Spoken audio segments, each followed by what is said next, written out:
A deal worth $500 million hung in the balance, trapped in the gilded silence of a private dining room. On one side of the table sat two of the most ruthless executives in the tech industry. On the other, an enigmatic Japanese millionaire, Elara Vance, who refused to speak a single word of English. They saw her silence as weakness, her foreign words as nonsense. They smirked, they whispered, they belittled her, confident in their superiority. They believed they were in complete control. What they didn't know was that their every sneer and every lie was being watched by the one person in the room. They never even noticed the waitress.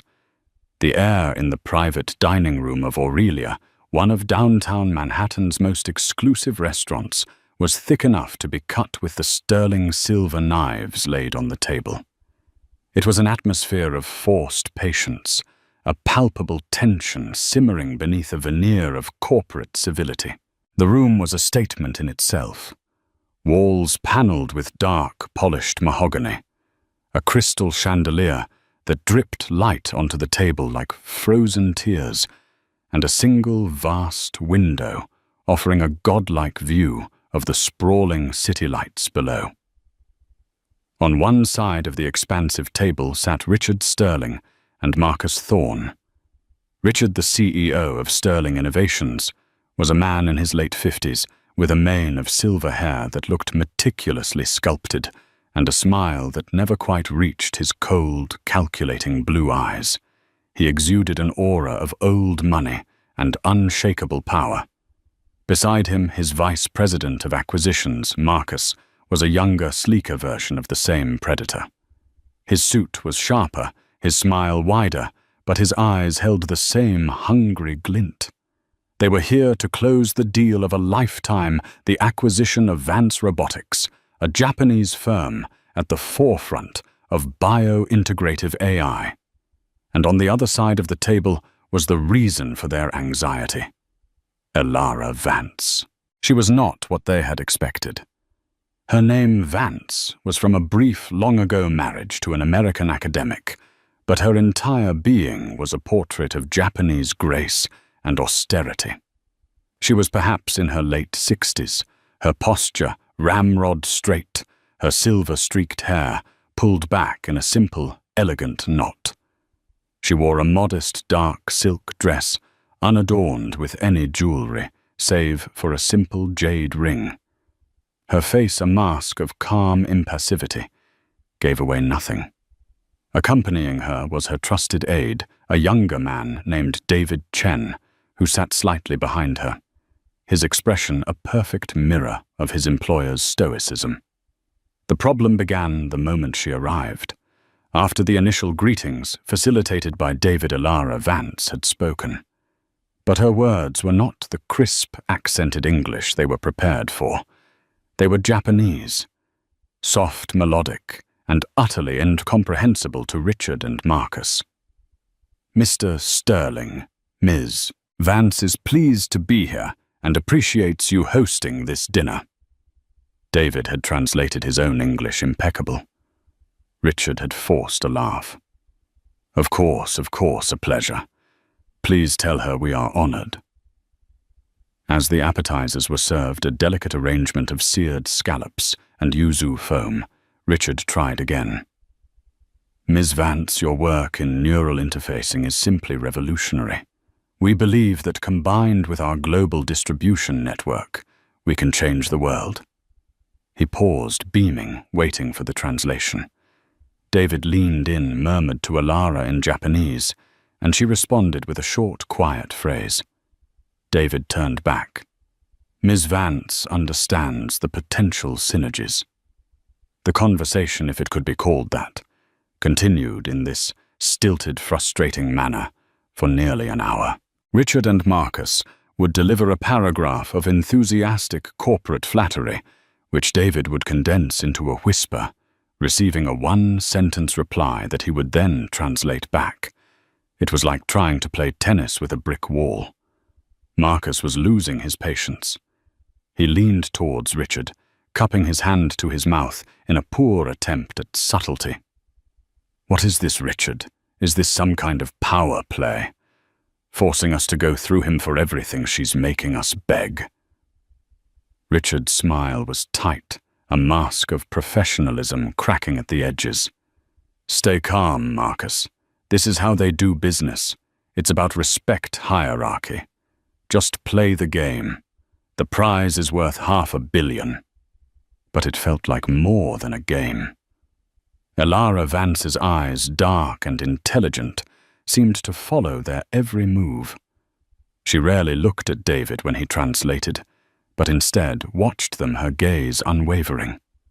It was unnerving. She would occasionally say something directly to them, a stream of Japanese that sounded like a question, her head tilted slightly. Each time they would look at David with panicked helplessness. She asks if you enjoyed your recent holiday in the Caribbean, Mr. Sterling. David would translate, his face unreadable. Richard would blink, caught off guard. Oh. Yes, it was wonderful, very relaxing. How did she... And she notes that your company's stock fell 2 points this afternoon after the quarterly projections were leaked, Mr. Thorne. David would continue relaying another of Elara's soft-spoken observations. Marcus's face would pale slightly. They were being dissected, analyzed, and the woman holding the scalpel was speaking a language that rendered them completely powerless. Their frustration was curdling into a dangerous mix of anger and arrogance. They were the titans of industry here, not her. This was their city, their restaurant, their deal, and they were being made to feel like fools. Chloe adjusted the crisp white apron around her waist, her movements practiced and silent as she moved along the periphery of the private dining room. She was a ghost in this opulent world, trained to be invisible. Her job was to anticipate needs before they were spoken to, refill a water glass the moment it dipped below halfway, to clear a plate with the stealth of a cat, to exist as a pair of hands, not a person. But Chloe was a watcher. It was how she survived not just the grueling shifts at Aurelia, but life. She noticed the slight tremor in Marcus Thorne's hand as he reached for his wine, a sign of agitation he was trying to suppress.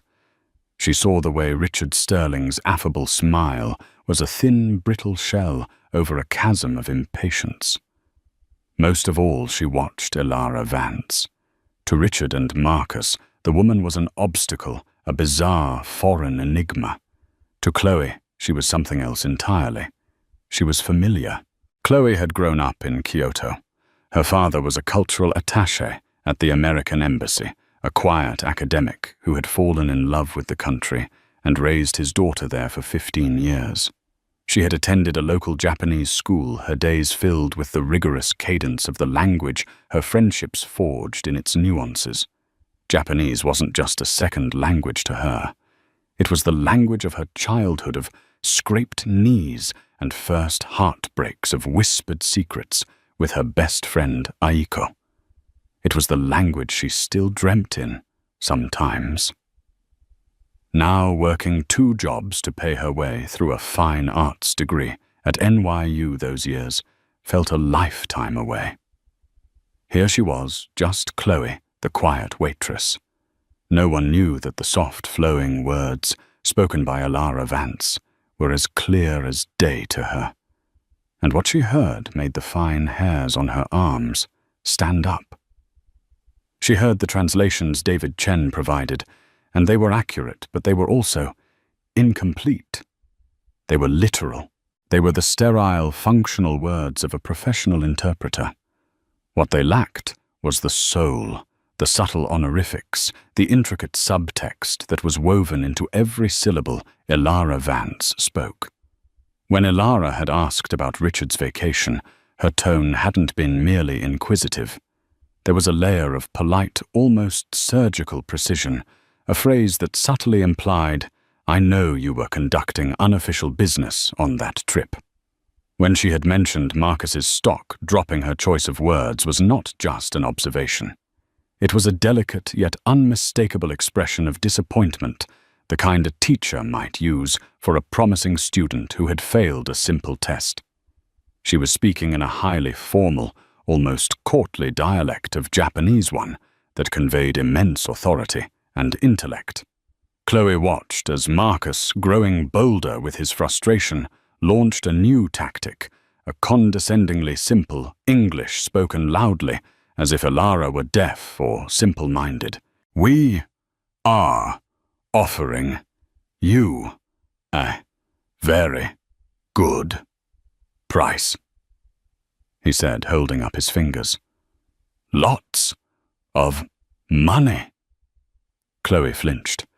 The insult was so profound, so deeply ignorant, that she felt a phantom sting of shame on his behalf.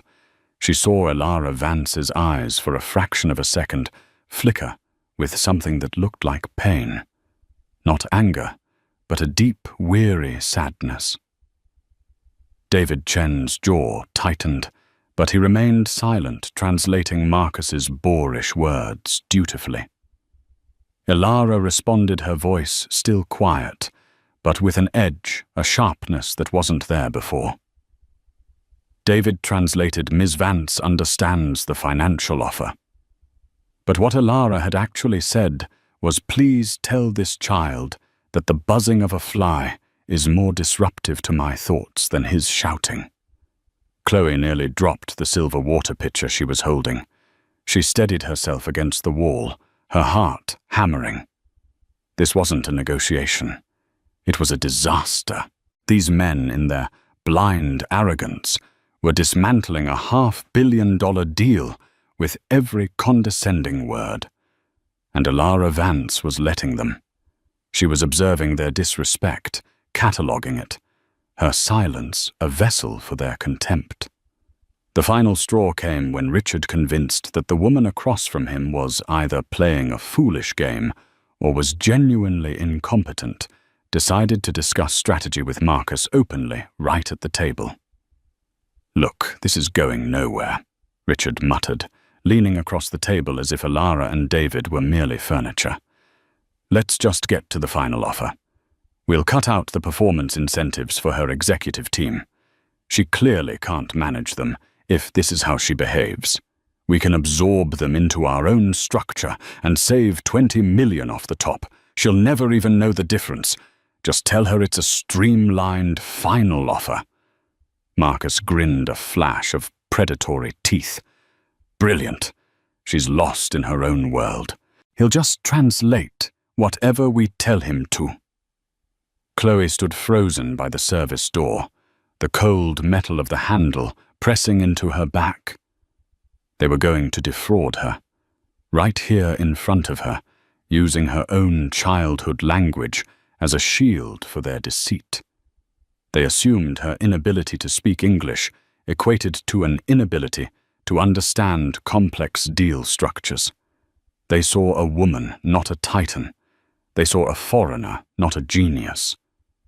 And in that moment, Chloe felt the 15 years in Kyoto rise up in her. She remembered her father teaching her that silence in Japan could be a sign of respect, of deep thought, of strength. It was not a vacuum to be filled with noise and arrogance. She looked at Elara Vance's face, at the profound, lonely intelligence in her eyes. It was the same look she'd seen in her own grandmother's eyes, after her grandfather passed away, a woman surrounded by people who only saw her as a frail widow, not the pillar of strength she was. Her manager's voice echoed in her head. "You are invisible, Chloe. Do not speak to the guests unless spoken to. Ever." It was the cardinal rule. Breaking it meant instant dismissal. It meant rent wouldn't get paid. It meant her dream of finishing her degree would evaporate. But then she heard Elara Vance speak again, her voice almost a whisper. And this time it was not directed at the men. It was a soft, forlorn murmur almost to herself. "Is there no one here who Who sees? Chloe's decision was made. Her job, her future, they felt small compared to the colossal injustice unfolding in this gilded cage. She pushed off the door, smoothed her apron, and walked toward the table, her heart a frantic drum against her ribs. As Chloe approached the table, the world seemed to slow down. Each step on the plush Persian rug was a deliberate act of defiance. The clinking of cutlery, the low hum of the city outside, everything faded into a muted background buzz. All that mattered were the four figures at the table locked in their tableau of misunderstanding and deceit. Richard and Marcus didn't even notice her at first. They were too busy smirking at each other, confident in their scheme.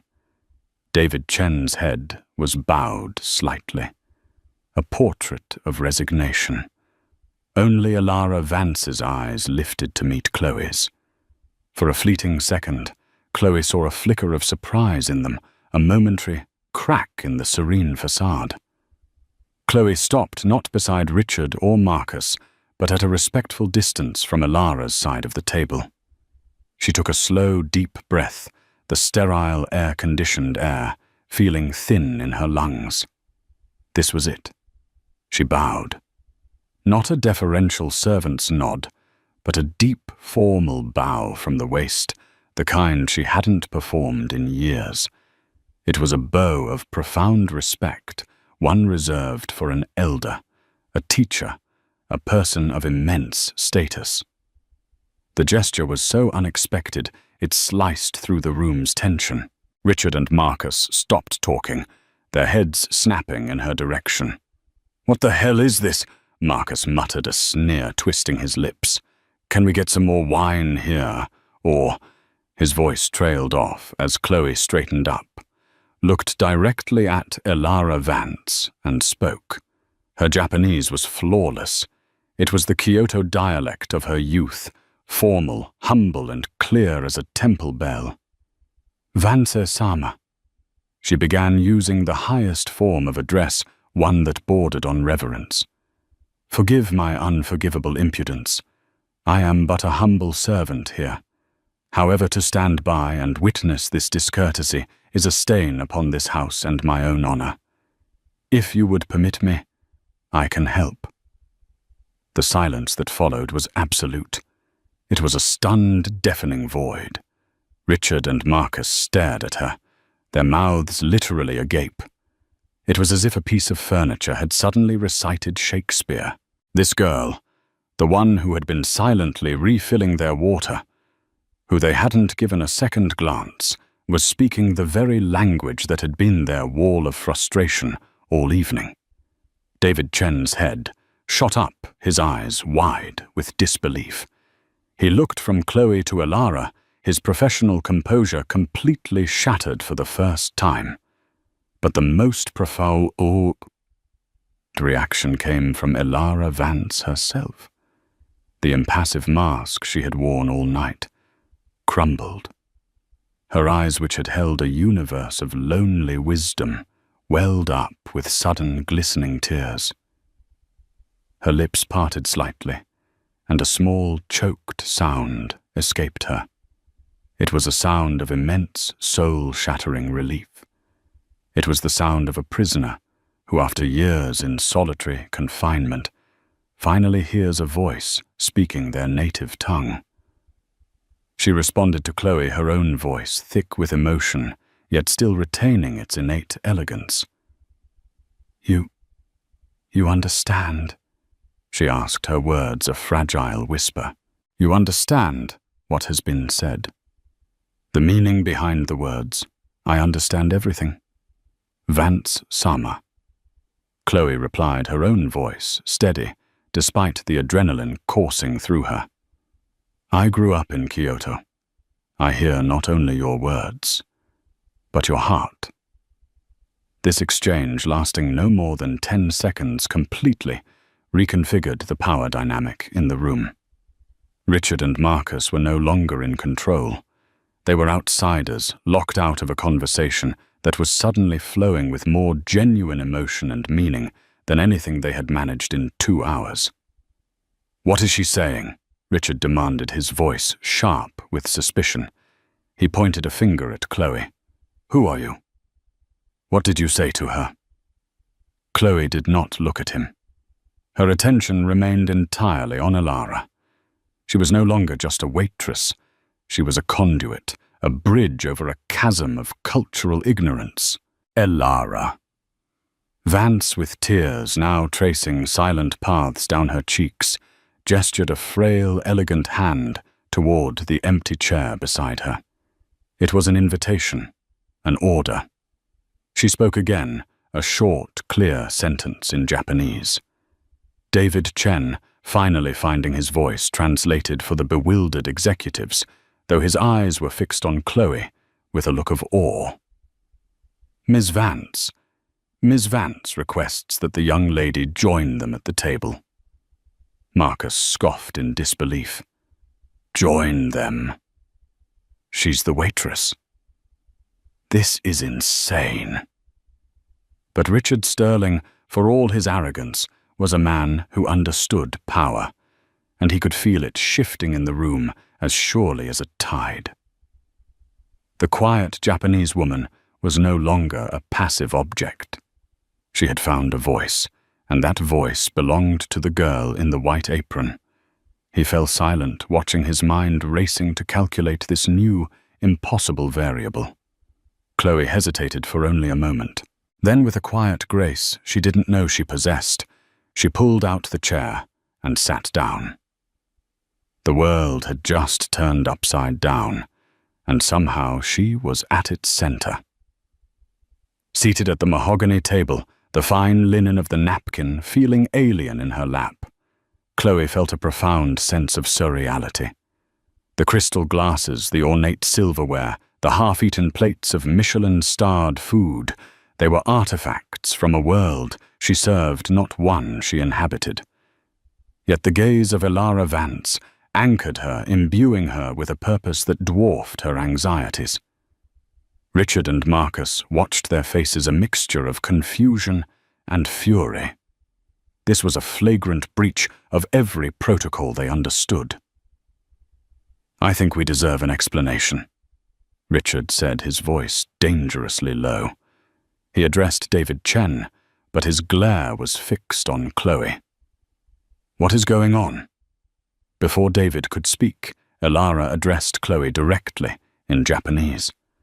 Her voice now calm and imbued with a quiet authority. Chloe listened intently, then turned her gaze to the two American executives. For the first time, she spoke to them, her voice clear and measured. My name is Chloe. Ms. Vance has asked me to translate for her. She paused, letting the simple statement land. She feels it is time for you to understand the full context of this meeting.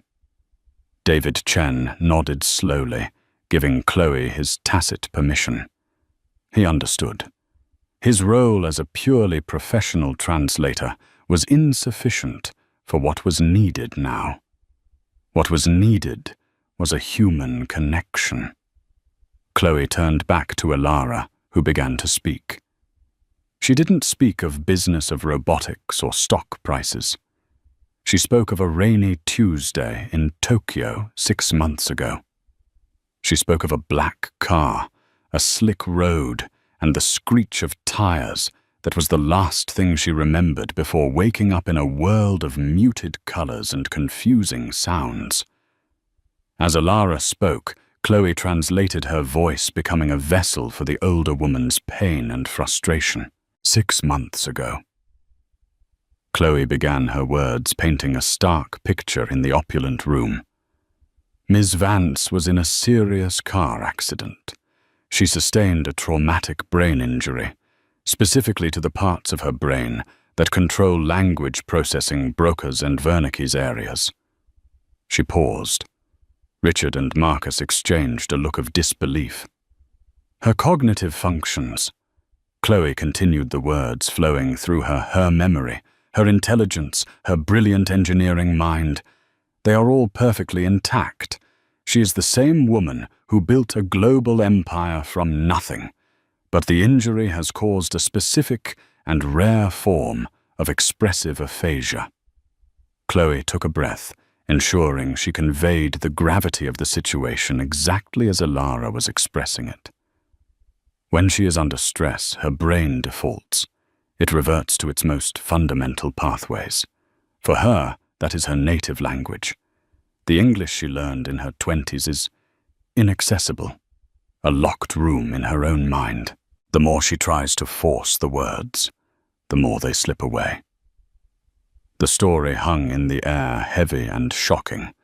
Elara Vance was not being difficult.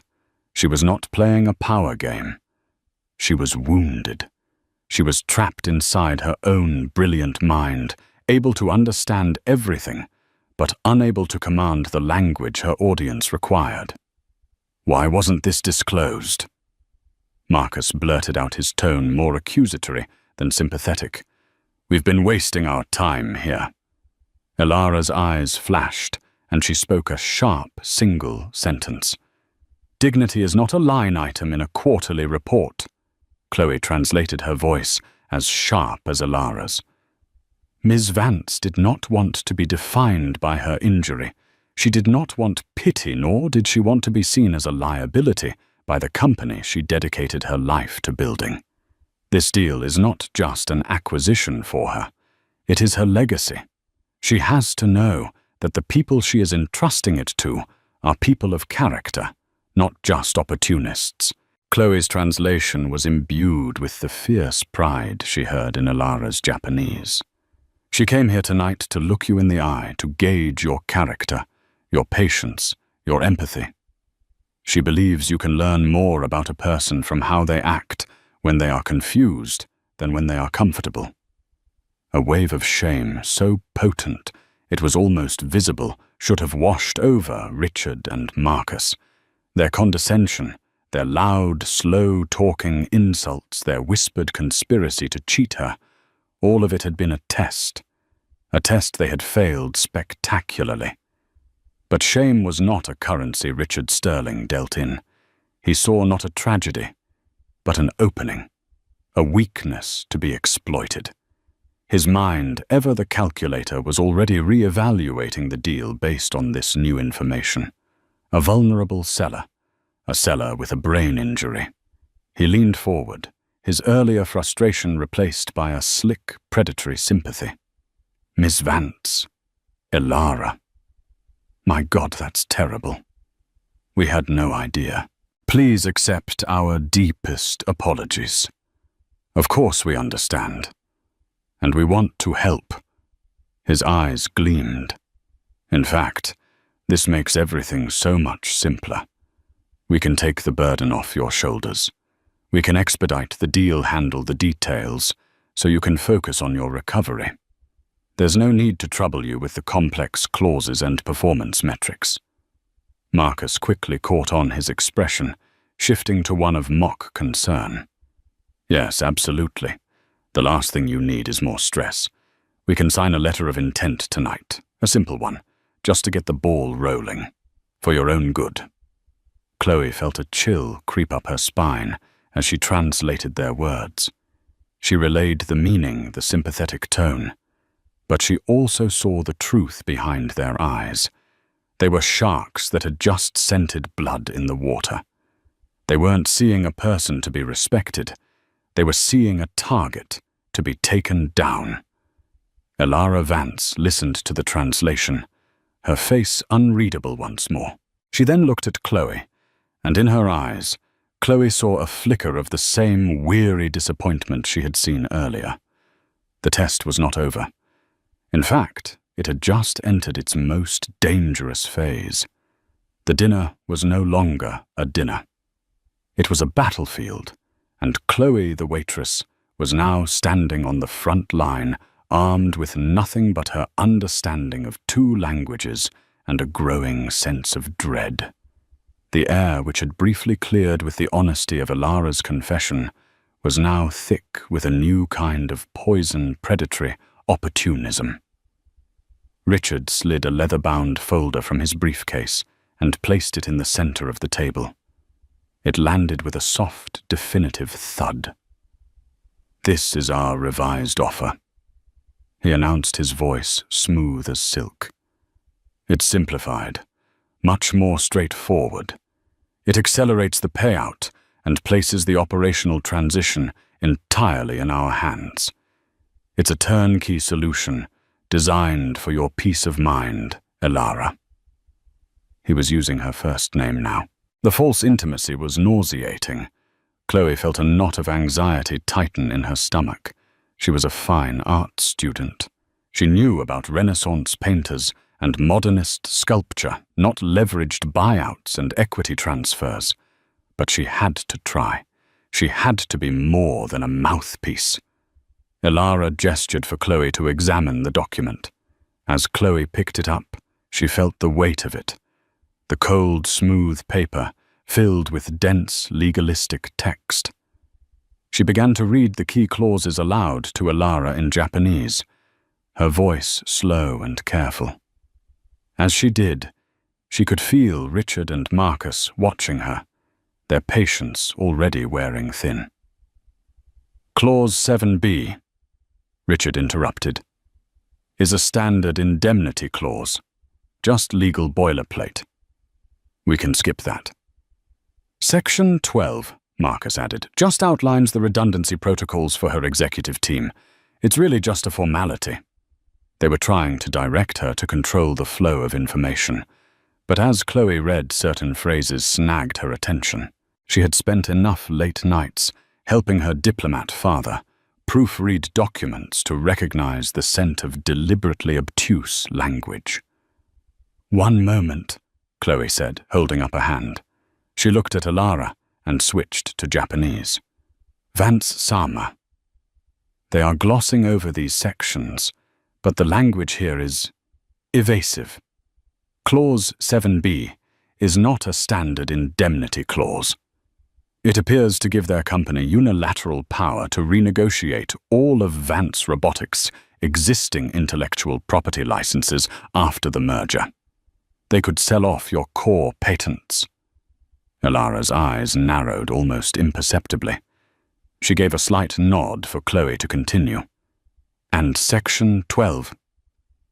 Chloe went on, her heart pounding, "is not about redundancy. It's a non-compete clause, but it is written so broadly that it would not only prevent your top executives from working elsewhere, it would effectively prevent you personally from engaging in any related technological endeavors for a period of 10 years. They are trying to buy not just your company, but your future." Chloe was no longer just translating. She was analyzing. She was protecting. With every sentence she decoded, she felt a surge of adrenaline. The two powerful men at the table suddenly seemed smaller, their expensive suits and confident smiles, nothing more than cheap camouflage for their greed. Richard was becoming agitated. "What's the hold-up? What are you telling her? Just tell her it's a standard agreement." Chloe met his glare, her own expression unyielding. "I am ensuring Ms. Vance understands the full and precise meaning of every clause, Mr. Sterling. As you can appreciate, clarity is paramount in a deal of this magnitude." Her formal corporate language coming from a waitress seemed to stun him into momentary silence. Elara then posed a question in Japanese, her tone deceptively light. Chloe translated. "Ms. Vance is curious about the revised valuation of the company's R&D division. The initial offer had it pegged at $100 million. In this new document, that figure appears to be absent, folded into a general assets category." Marcus waved a dismissive hand. "It's a clerical simplification. The overall number is what matters. It's all in there, don't worry." Elara spoke again, her words soft, but carrying the weight of steel. Chloe's translation was precise. "Vance-sama says that in her experience, when a number of that size becomes silent, it is rarely for clerical reasons. She asks you to point to the exact line item where the value of her life's research is accounted for. A bead of sweat trickled down Marcus Thorne's temple. He and Richard began flipping through their copies of the document, a frantic rustling sound that filled the room. They were flustered. They had assumed their opponent was incapacitated, that the translator was a simple tool. They had never expected such surgical, informed questioning. They had never expected Chloe. Elara Vance sat back in her chair, a picture of absolute calm. She took a delicate sip of her tea. For the first time all evening, a tiny, almost imperceptible whistle touched the corners of her lips. She was not the wounded animal they had perceived. She was a hunter, and she had just watched her prey walk confidently into a trap of their own making. Chloe realized with a jolt that Elara's questions weren't just for information. She already knew the answers. She understood the contract perfectly. The aphasia affected her ability to speak English, not to read it. She hadn't needed a translator for the words on the page. She had needed one for the men in the room. She had needed a witness. The entire evening, the silence, the confusion, her apparent vulnerability, it had all been the most elaborate high-stakes character test imaginable. And now it was time for the final exam. The atmosphere in the room had transformed. The cloying scent of predatory confidence had been replaced by the acrid smell of panic. Richard and Marcus were whispering furiously to each other, their heads bent over the contract, unable to find the justification they needed. Their carefully constructed facade of control was crumbling into dust. Elara Vance watched them for a long moment, her expression unreadable. Then she looked at Chloe and began to speak. Her Japanese was different now. The soft, formal tones were gone, replaced by a voice that was crisp, commanding, and utterly resolute. It was the voice of a CEO, a leader, a woman who had bent the male-dominated world of technology to her will. Chloe listened, her eyes wide. The instructions were specific, the message devastatingly clear. She took a deep breath, straightened her back, and prepared to deliver the final blow. She turned to Richard and Marcus, whose frantic whispering ceased as they saw the look on her face. "Gentlemen," Chloe began, her voice ringing with an authority that was not entirely her own, "Ms. Vance has instructed me to convey her final decision." She let the words hang in the air, the silence stretching into an uncomfortable eternity. "First," Chloe said, her gaze locking onto Richard, "regarding your attempt to bury the intellectual property clause, Ms. Vance recognizes this as a blatant attempt to asset strip her company, effectively stealing the core technology patents that are the soul of Vance Robotics. She considers this not just a breach of good faith, but a profound personal insult." Richard's face went pale. "Second," Chloe continued, turning to Marcus, "regarding the deceptively worded non-compete clause. Ms. Vance finds it amusing. The suggestion that she would allow a man like you, who cannot even read his own balance sheet without leaking it, to dictate the terms of her life's work, is, in her words, the pinnacle of delusional arrogance." Marcus looked as if he had been physically struck. "And third," Chloe said, her voice dropping slightly, "regarding the deliberate obfuscation of the R&D division's value. That division is currently developing Project Chimera, a technology you are not even aware of, which has a projected market value far exceeding this entire company. Your attempt to acquire it for nothing is noted." The two men were speechless, utterly defeated. They had been outmaneuvered, outsmarted, and laid bare by the very woman they had dismissed as a confused old foreigner. But the masterstroke was yet to come. Elara spoke one final time, in Japanese, a short, simple phrase. As she did, her aide David Chen, who had been silent for over an hour, reached into his jacket and pulled out a small, sleek digital audio recorder. He placed it on the table and pressed a button. Richard's voice, tinny and distorted, filled the silent room. "Let's just get to the final offer. We'll cut out the performance incentives for her executive team. We can absorb them into our own structure and save 20 million off the top. She'll never even know the difference." Marcus's voice followed, dripping with contempt. "Brilliant. She's lost in her own world." The recording played their entire whispered conversation, every greedy, dismissive and fraudulent word echoing in the opulent dining room like a death sentence. When it finished, a profound silence descended.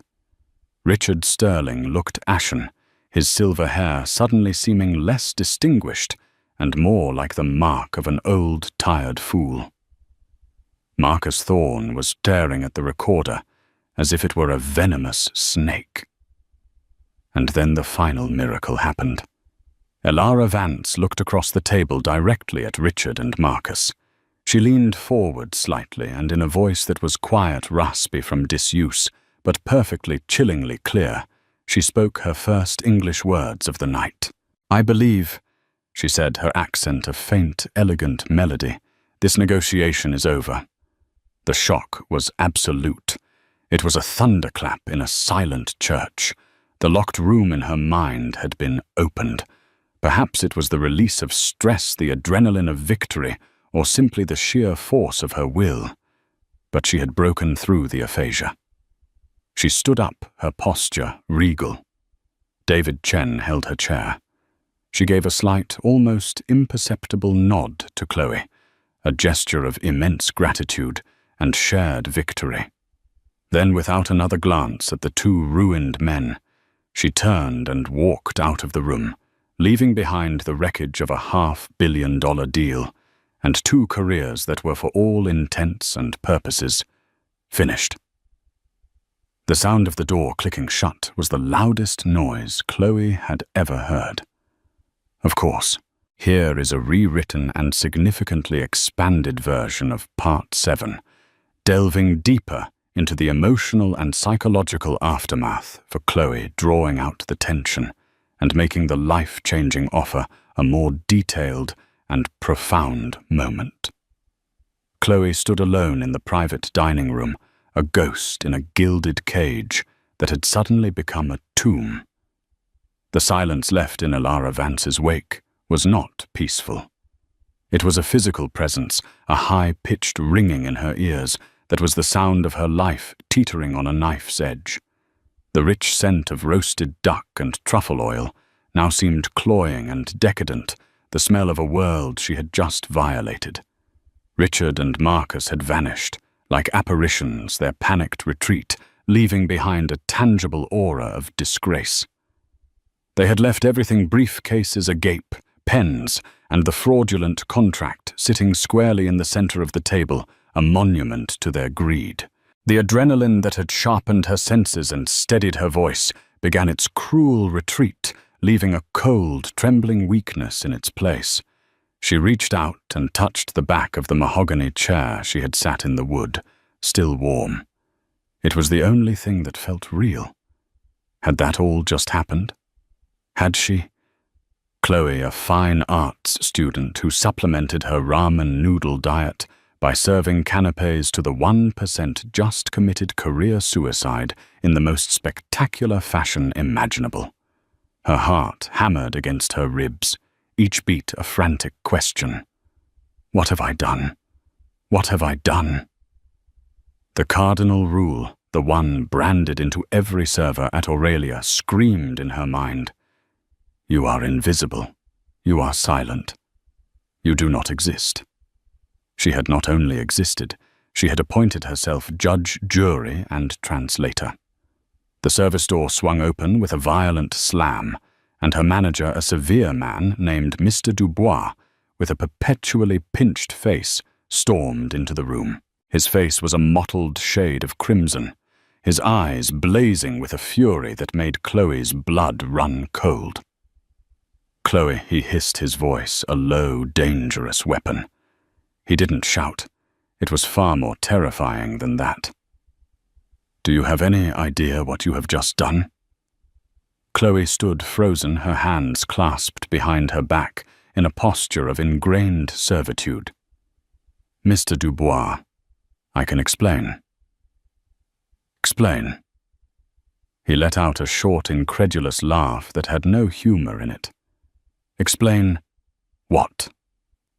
How you decided to abandon your post. How you took it upon yourself to sit down. Sit down with a guest in the middle of a private dinner. I have Richard Sterling's chief of staff on the phone, screaming so loud I'm surprised the crystal in here hasn't shattered. He's threatening to sue not just you, but this entire restaurant for breach of privacy, for unprofessional conduct, for God knows what else. He advanced on her, his steps menacing on the plush carpet. Our reputation is built on discretion, on silent, perfect service. And you, in 10 minutes, have potentially destroyed it. You are fired, of course. That is a given. But I assure you, you will be so blacklisted in this city, you won't be able to get a job washing dishes in a back-alley diner. Pack your things. Get out of my sight. Each word was a nail being hammered into the coffin of her precarious life in New York. Her tuition payment was due in 3 weeks. Her rent was already late. The dream of one day curating a gallery of a life surrounded by art and beauty dissolved into a terrifying vision of eviction notices and crushing debt. She had acted on principle, on a deep-seated sense of justice, and this was her reward. Ruin.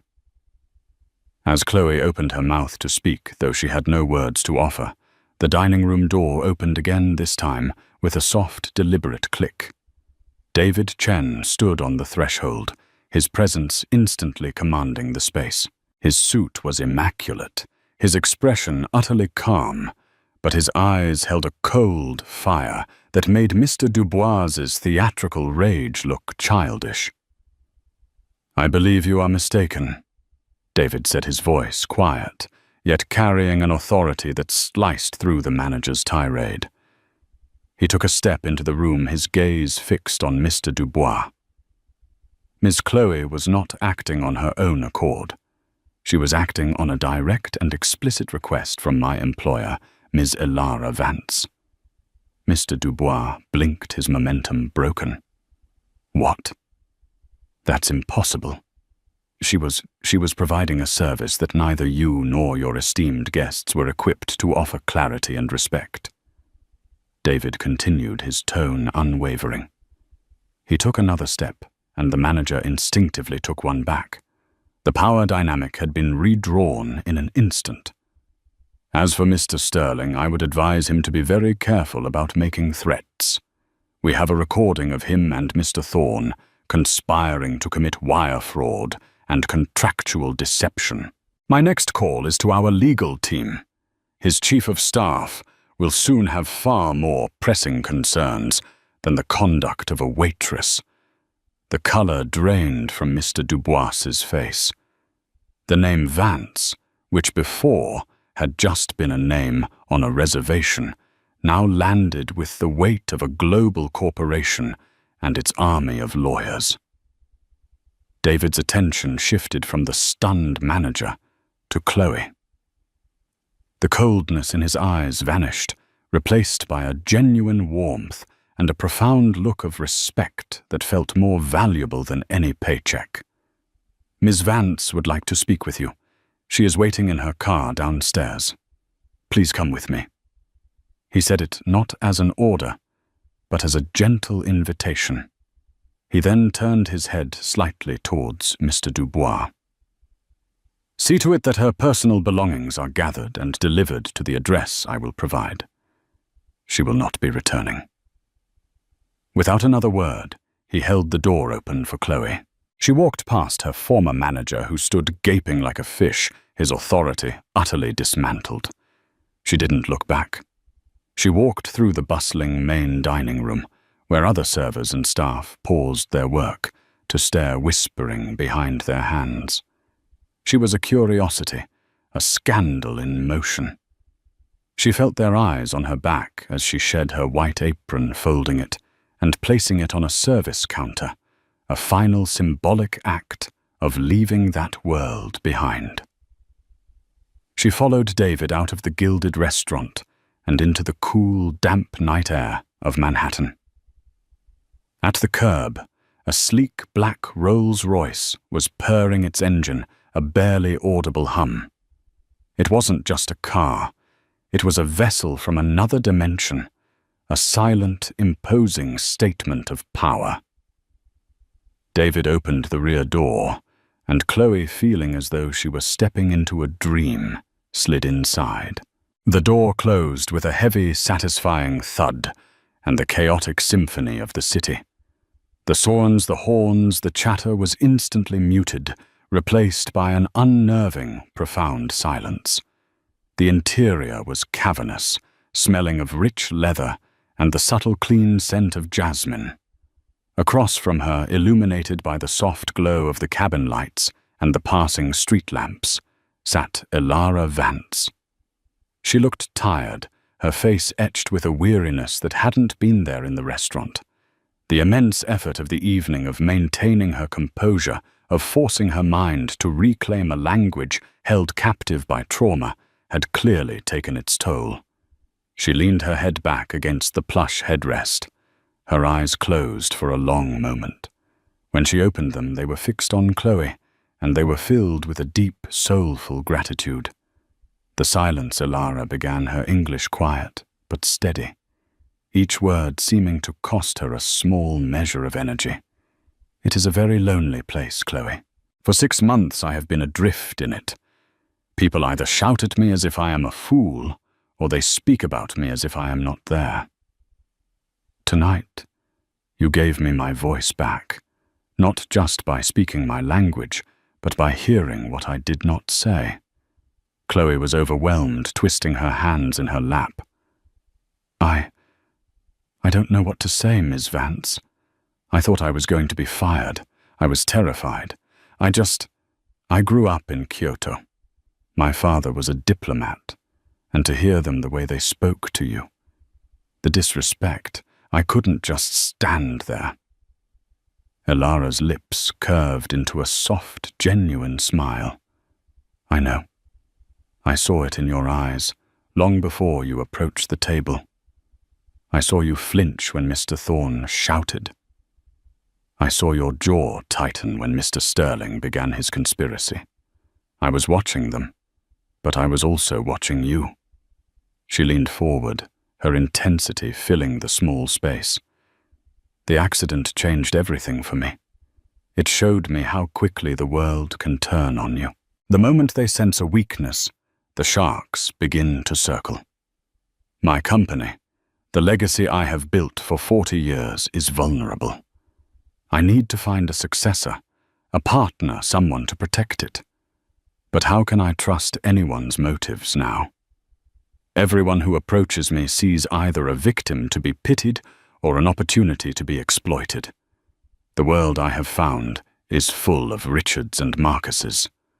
Chloe listened, captivated, understanding that this was more than just an explanation. It was an unveiling of the woman behind the myth. I find myself in need of a person of rare character.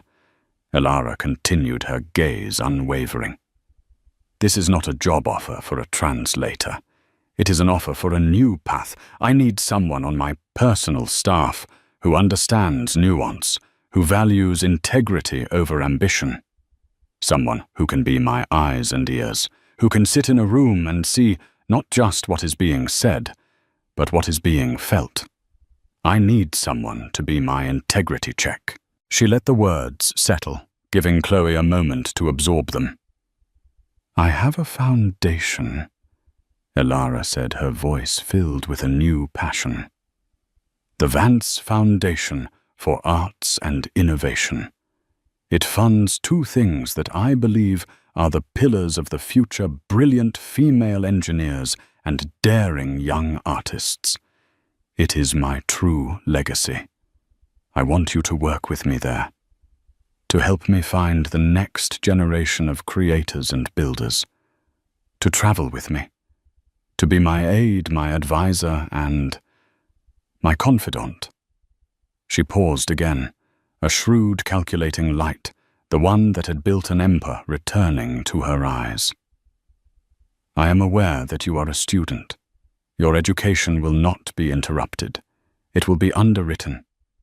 Your degree at NYU will be paid for in full, as will any graduate studies you wish to pursue anywhere in the world. You will be given a residence in my building, so you will not have to worry about rent, and you will be paid a salary that will ensure you and your family will never have to worry about money again. I am not offering you a job, Chloe. I am offering you a life, a platform, a chance to use your unique gift on a global stage. Chloe's mind was reeling. It was too much, too fast. Her tiny apartment with its leaky faucet, the mountain of student loan debt, the constant grinding anxiety of just trying to survive in the city Elara was offering to wipe it all away with a few sentences. But it was more than that. It was an offer of purpose, of meaning. It was an invitation to step out of the shadows and into the light. The sheer scale of it was terrifying, a leap into an unknown, so vast she couldn't see the other side. Why me? Chloe whispered the question born of a lifetime of feeling ordinary. I'm a waitress, an art student. I'm nobody. Elara reached across the space and for a fleeting moment rested her hand on Chloe's. Her touch was light, but it grounded Chloe in the surreal moment. Do not ever say that, Elara said, her voice firm, but kind. Richard and Marcus are somebodies. They have titles, reputations, fortunes. They see the world as a spreadsheet of assets and liabilities. They calculate, they leverage, they acquire. But they are blind. You see people. Tonight you saw me when I was invisible to everyone else. That is not a skill you learn, Chloe. It is a fundamental part of who you are. And in my world, a world built on artifice and ambition, that gift is a superpower. I do not need another calculator in my life. I need someone who can see. Tears welled in Chloe's eyes, not of sadness or fear, but of a profound, overwhelming sense of being truly seen for the first time in her life. The years of being a quiet observer, of feeling like a ghost in her own life, had not been for nothing. It had all been training for this single moment.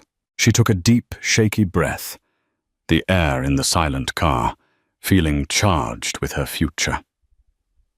She looked into Elara Vance's eyes and saw not a millionaire or a tech mogul, but a mentor, a kindred spirit. A new door was opening, and she knew with a certainty that settled deep in her soul that she had to walk through it. Yes, Chloe said, her voice clear and strong. Yes, Miss Vance, I would be honored. A brilliant, beautiful smile spread across Elara's face. Elara, she corrected gently. From now on, you will call me Elara. As she spoke, the car pulled away from the curb, gliding silently into the river of traffic. Chloe looked out the window at the towering skyscrapers of Manhattan, their lights twinkling like a galaxy of earthbound stars. Just an hour ago, she had been a tiny, insignificant speck in that vast, indifferent city. Now, as the Rolls-Royce moved through the night, she felt like she was finally on her way to becoming one of them. The journey was just beginning. What you just heard wasn't just a story about a business deal. It's a story about the masks we wear and the snap judgments we make every single day. It's about how we constantly underestimate the people around us, the quiet colleague in the office, the cashier at the grocery store, the waitress serving our table. We see a uniform, a job title, a silent exterior, and we fill in the rest with our own prejudices. But behind every pair of eyes is a universe of experience, a hidden strength, a voice waiting for the right moment to be heard. Elara Vance wasn't a victim. She was a queen testing her court. And Chloe wasn't just a waitress. She was the only one worthy of entering it. If this story moved you and reminded you of the extraordinary power of ordinary kindness and perception, please give this video a like and share it with someone who needs to hear it. And don't forget to subscribe and hit the notification bell for more real-life stories that reveal the incredible truth that heroes are all around us, often in the most unexpected of places. Thank you for listening.